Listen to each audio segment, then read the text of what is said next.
Hi, this is Mark Richards, creator of CandidatesChair.com. Thanks for visiting the site and welcome to this free seminar on creating a job search board of directors. The purpose of this seminar is to explain why creating your own job search board is a good idea and how to put one together. So let's start with what is a job search board. It's a small group of colleagues, usually 3 to 5, who have a vested interest in you. These are people that know you well and are willing to take the time so that they can offer you advice in your search and open doors for you.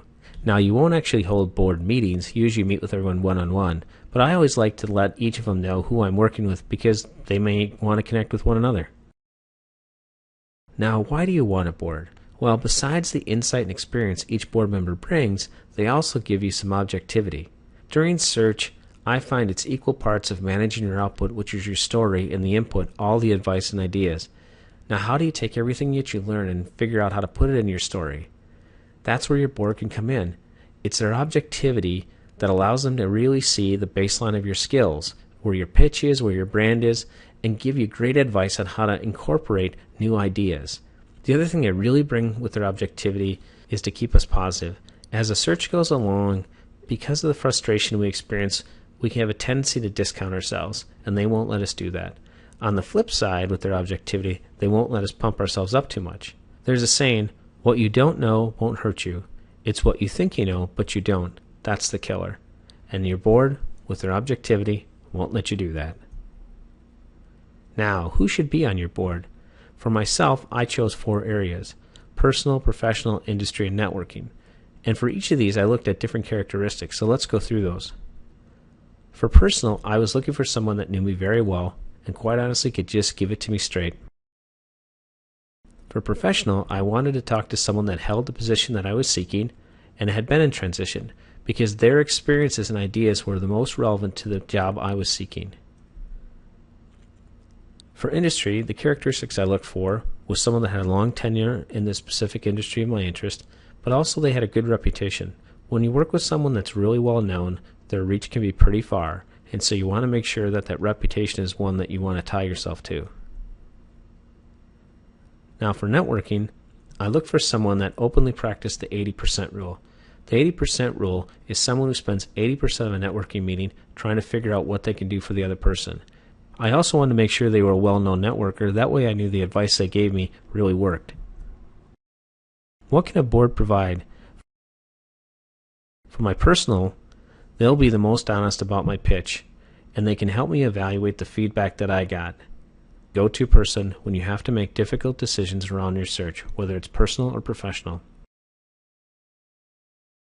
For the professional board member, it's all about insights and connections related to the job that you want. They can also evaluate your documents to make sure they contain all the key items that a potential employer will be looking for. For my industry board member, I was looking for them to be able to give me guidance on events and trends, because when I started to prepare for an interview, having that background is really valuable.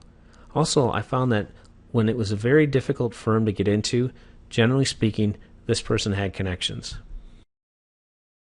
Now for my networking person, given that 70 to 80% of all jobs are found through networking, I simply just wanted to learn from the master. I started with understanding how did they prepare for a networking meeting and how they ran a networking meeting. Once we got past that, it just expanded from there. Your networking board member will obviously bring a deep set of contacts.